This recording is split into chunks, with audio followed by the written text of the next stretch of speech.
Your closet might be hiding more money than your bank account. I'm not kidding. Right now in attics, donation bags, and the back of wardrobes across the country, people are unknowingly throwing away jackets worth hundreds and sometimes thousands of dollars. The difference between someone who profits and someone who donates is knowing exactly what to look for, and that is what the next few minutes are going to give you. Let us start with number 10. Number 10, the Carhartt Detroit Jacket.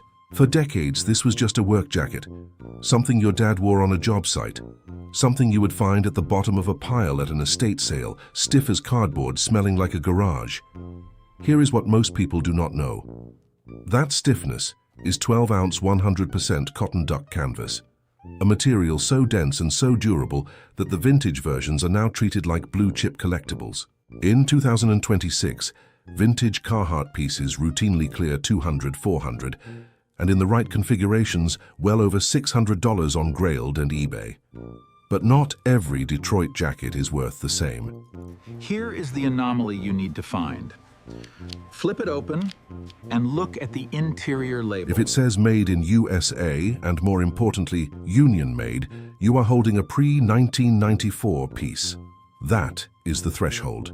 Carhartt began moving production overseas gradually after that point, and anything with both of those phrases on the same tag is automatically in a different price category. Now do this. Look at the sizing label. If the chest size is a number like 38, 40, or 42, instead of small, medium, or large, you are holding the older J01 model, the one serious collectors are actually hunting for. A 1980s Detroit jacket with a Made in USA tag can be found at a thrift store for $15 to $50 and resell for $150 to $350 on eBay or Depop. The olive and moss green colorways are even rarer. When those surface on Grailed, they routinely clear $350 to $500.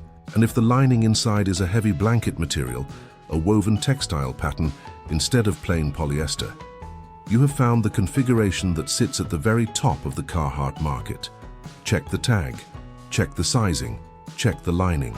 Those three things in combination are worth real money, but the Carhartt is just the beginning. The next jacket on this list was designed for survival, and it is currently surviving very well on the resale market. Number 9, the North Face Brown Label. Before the North Face became a mall brand, before it was on every college campus, every airport, and every suburban teenager, it was serious equipment for serious people. Expedition gear, summit rated, the kind of jacket you would take to Mount Everest.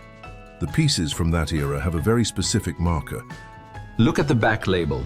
If it is brown, not black, and not the modern red and black, you are holding a piece from the 1970s or early 1980s. That brown label is the entire authentication story. The company began phasing it out as manufacturing scaled up, and the outdoor heritage was slowly replaced by mainstream appeal. Here is the physical test. Check the zipper.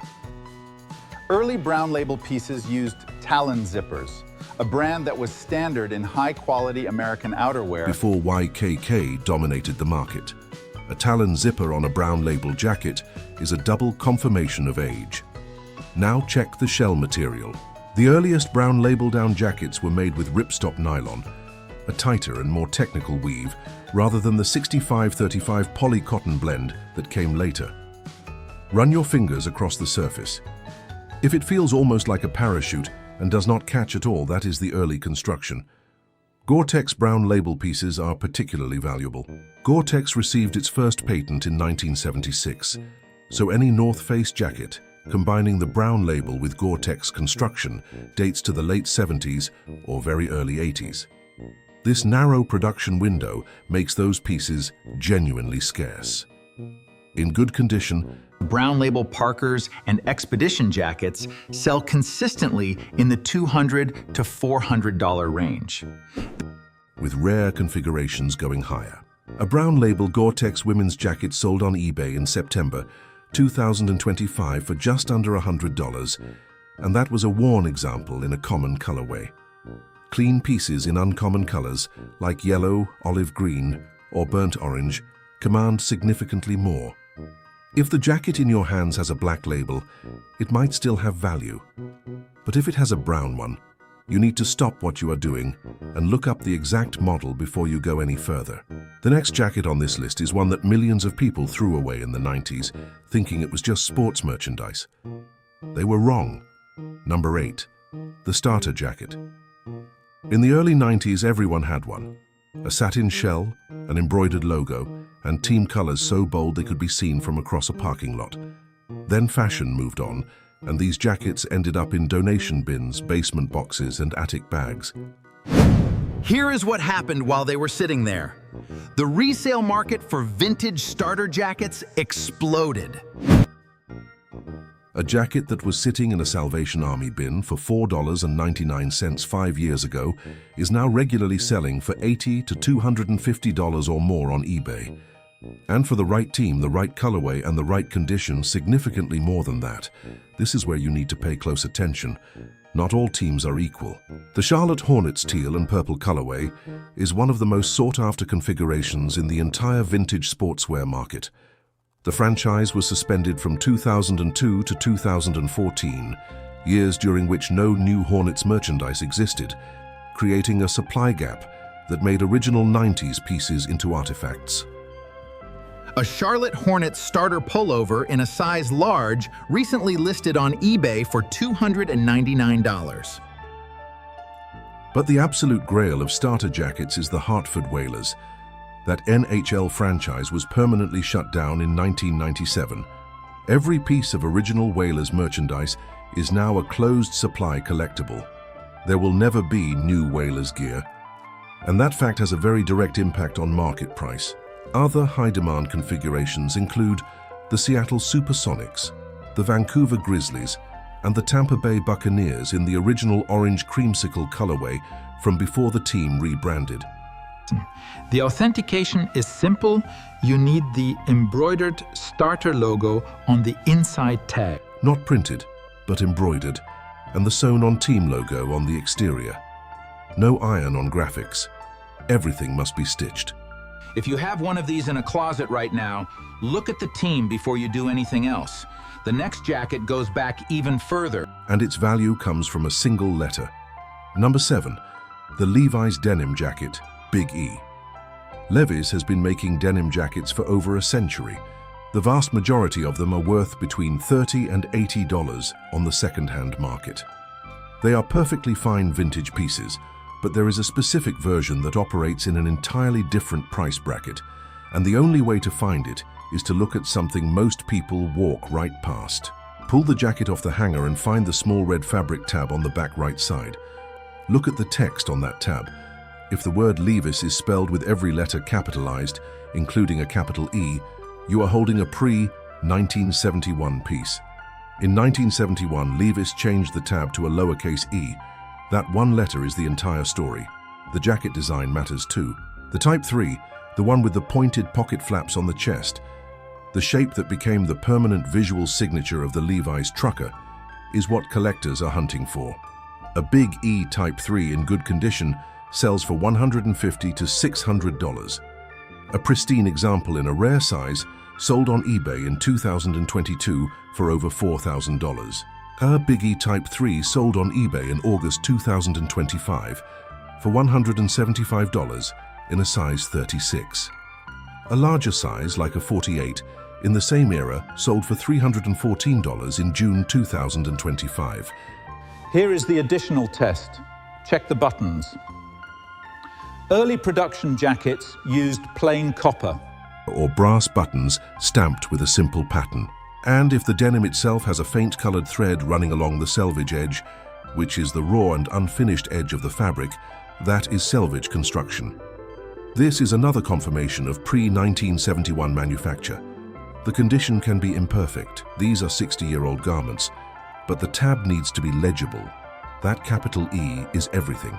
If you find a Big E in a thrift store, do not leave without it. A $15 find can turn into a $300 sale before the week is out. The next jacket on this list is the one that defined what rebellion looked like for an entire generation, and it is still worth every bit of that reputation. Number 6. The Shot NYC Perfecto. In 1928, a company called Schott sold the world's first motorcycle jacket through a Harley-Davidson distributor in Long Island. They named it the Perfecto, after a cigar. 25 years later, Marlon Brando wore it in The Wild One. 2 years after that, James Dean wore it in Rebel Without a Cause. At that point, the jacket stopped being clothing and became a cultural symbol. It has never stopped being one. Vintage Schott Perfecto jackets from the 1970s sell for $500 to over $1,000 depending on condition, model, and era. The average price across current eBay listings with recent sold comparables sits around $370, and that average is pulled down by worn or damaged examples. Clean pieces in wearable condition command significantly more. Here is what you're looking for on the label. An off-white label with Schott NYC embroidered in brown thread. On some earlier vintage pieces, the word sportswear appears embroidered in yellow beneath the main logo. That yellow thread is a strong indicator of age. The model to know is the 618, the classic asymmetric double rider with the diagonal zipper, the belt across the front, and the heavy brass hardware. Everything original on these jackets was metal. There should be no plastic. The zippers are heavy, the rivets are real, and the leather on authentic vintage pieces has a weight and density that modern reproduction leathers do not replicate. Hold it in your hands. A real vintage Schott is noticeably heavier than it looks. That weight is horsehide or steerhide, not the lightweight lambskin used in most modern versions. The styles that command the highest prices are the classic asymmetric biker, the aviator bomber, and the ranch coat with a shearling lining. Western-style versions with fringe sell for less. The double rider with the diagonal front closure is the configuration the market values most. A 1970s Schott Perfecto Cafe Racer in brown leather listed on eBay in October 2025 for $522. It was in excellent vintage condition with the original Schott tags intact. If you find one in a thrift store, your only job is to check that interior label before someone else does. Before we get to the 5 most valuable jackets on this list, and one of them has sold for over $4,000 from a single thrift store find, I want to say that if this kind of information has already been useful to you, leaving a like on this video helps it reach someone else who might be about to donate something worth $500. Now, let us get back to the list. Number 5, the Champion Reverse Weave. Before Champion was a fashion brand in every department store, it was the supplier of athletic apparel for nearly every major American university. The reverse weave construction is a technique developed in the 1930s where the fabric is woven horizontally instead of vertically to resist shrinkage. This was the standard for collegiate sportswear from the 50s through the early 90s. Those pieces are now collector items. The authentication starts with the neck tag. In the 1970s through the early 1980s, Champion used tags reading Champion Products Incorporated with a small C logo. By the mid-1980s into the early 1990s, the tag shifted to a block letter Champion with the red and blue C logo and Made in USA printed clearly. When you see Made in USA on a Champion tag, that is your first confirmation you are holding something from before the mid-1990s, when production moved overseas. Now look at the left sleeve cuff. There should be an embroidered C patch not printed, and not an iron-on. The stitching should be dense and the borders clean. That is the reverse weave authentication mark. The construction itself is the final test. Flip the garment and feel the side seams. Authentic vintage reverse weave pieces have ribbed side panels. These are separate panels of knit fabric sewn into the sides of the body. That is not a design choice. That is the functional mechanism that prevents the garment from shrinking lengthwise over time. Pieces that once sold for $30 now sell for $200 or more online. Rare university colorways, unusual school logos, or athletic department pieces with graphics in good condition reach significantly higher. Reverse weave pieces from the 1970s with single color tags and visible wear, the ones that look the most aged, are the ones that sell fastest to serious collectors on Grailed. The next jacket on this list was originally issued by a government contract, and the version that matters has a specific orange lining that was designed to save a pilot's life. Number 4, The MA-1 bomber jacket. The MA-1 flight jacket was standard issue equipment for United States Air Force and Navy pilots in the 1950s. Alpha Industries won the manufacturing contract in 1963 and began producing the civilian version that eventually crossed over into global streetwear culture. It moved through British skinhead scenes in the 70s, rave culture in the 90s, and every iteration of streetwear since. The version that collectors are hunting for is not the modern retail version. It is the original contract-era pieces, the ones with government specification labels inside. Here is the key identifier. Turn the jacket inside out. If the lining is bright orange, a deep, unmistakable rescue orange, that is authentic. That orange was originally designed as a survival signaling color so that downed pilots could be spotted from the air. On the sleeve, there should be a utility pocket with a red ribbon tab. On genuine vintage pieces, the tab is sewn, not glued. Look for the contract number on the interior label. Authentic military issue MA-1 jackets carry a specification number. MILJ 8279 is the standard designation. If that number is present alongside a manufacturer name other than Alpha Industries, like Dobbs Industries or Dubo Manufacturing, you are holding an original government contract piece, not a civilian reproduction.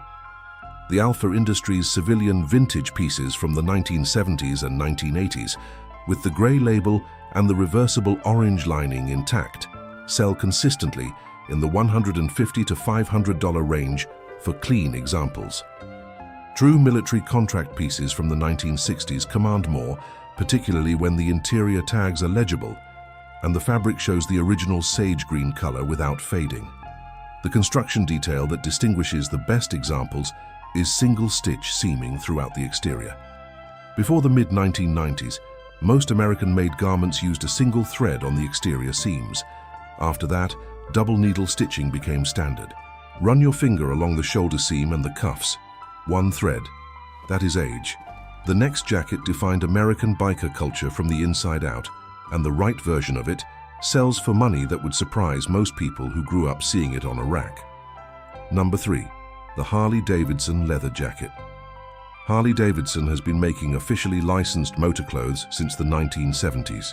And unlike generic leather jackets, these pieces carry brand equity that the resale market consistently rewards because the name, the logo, and the cultural weight behind them create demand that does not fade.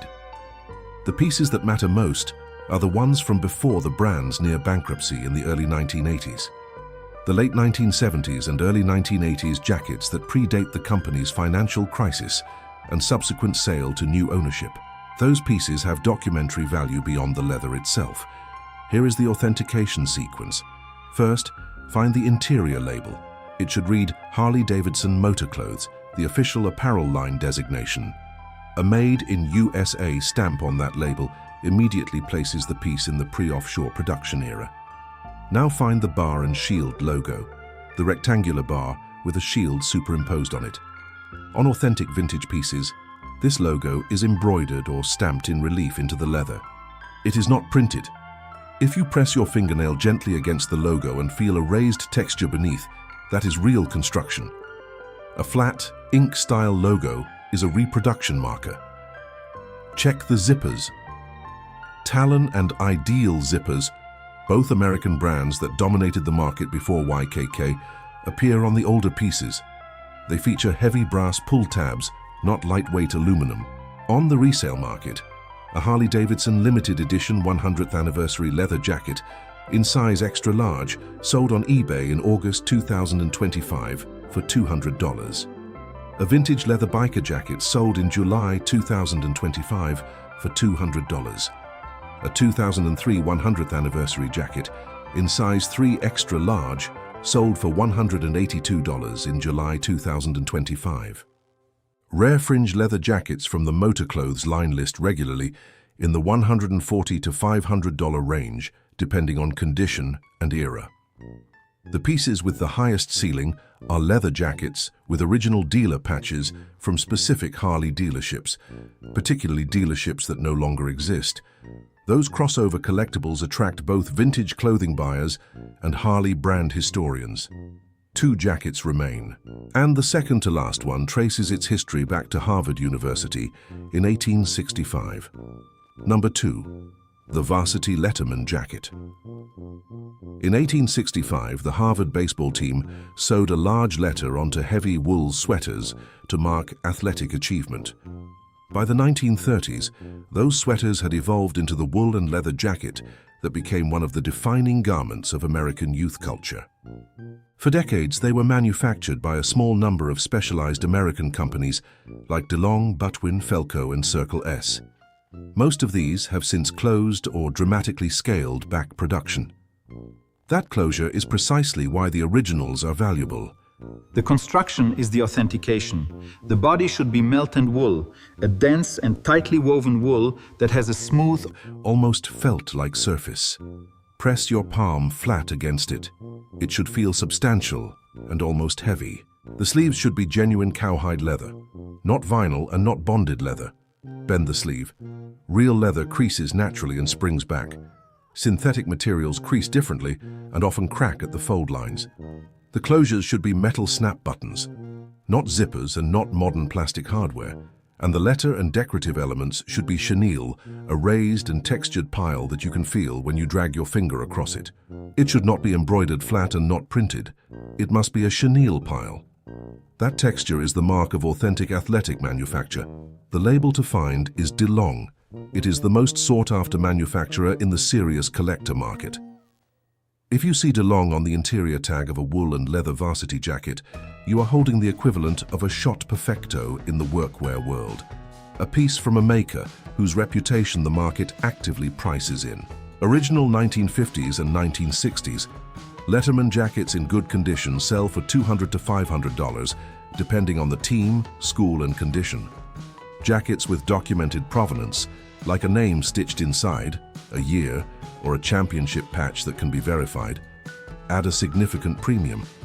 Corporate branded varsity jackets for Coca-Cola, Pepsi, or early entertainment company pieces attract both clothing collectors and brand memorabilia collectors simultaneously.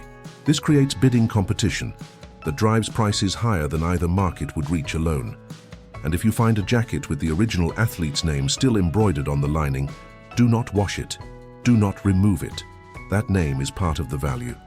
Now, the last jacket on this list is the one that changes the way you look at your closet permanently, because this one was made by a company that invented the concept it is named after. And the difference between a $20 version and a $500 version is a detail you can find in under 10 seconds. Number 1. The Shot Perfecto, original 1950s and 1960s production. Everything said about the Shot Perfecto earlier in this list applies here, with a critical escalation. The jacket at number 6 was the general vintage market, meaning 1970s pieces in the $300 to $500 range, findable in thrift stores by someone who knows what the label looks like. This is different. The Perfecto was introduced in 1928. By the time the 1950s arrived, Shot had been producing this jacket for over 20 years, and the construction methods, the materials, and the specifications from that era are categorically different from what came later. The leather used in 1950s. Perfecto's is horsehide. It is dense, tight-grained, and almost armor-like. It was sourced from specific tanneries that no longer operate at the same scale. The hardware is heavier, the stitching is tighter. The jacket, when held in your hands, feels like it was built to last a century, because it was. Here is the authentication for this tier. Turn the jacket over and look at the buttons on the front placket. On original 1950s production pieces, the buttons carry a 3-digit stamp on the inside face. 555 is the code associated with Levi's vintage clothing reproductions, so the absence of that stamp on a shot is actually a confirmation of authenticity, not a red flag. The real vintage shot buttons are plain stamped brass with no reproduction markings. The interior label on 1950s and early 1960s pieces reads Shot Brothers, not just Shot and not Shot NYC. That Brothers designation was the company's original name, used before the branding was streamlined. If you see Shot Brothers on an interior label attached to a horsehide asymmetric jacket, You are holding a piece that was manufactured before John F. Kennedy was president. Authenticated examples of 1950s shot perfectos in wearable condition have sold from $500 to over $1,000. A pristine example with intact interior tags and documented provenance enters a market where auctioneers and specialized vintage dealers, not just eBay, begin to take interest. One collector found a Schott Brothers labeled Perfecto at an estate sale in Ohio. The seller had priced it at $12 because the label was unfamiliar. It sold online for $640 9 days later. The jacket has been in continuous production since 1928. The originals are still out there. They are in estate sales. They are in the back of closets that belong to people who bought them new in 1957 and never threw anything away. You now know exactly what to look for on every single one of these jackets. The question is whether you are going to check the tags in your own closet before someone else finds them first.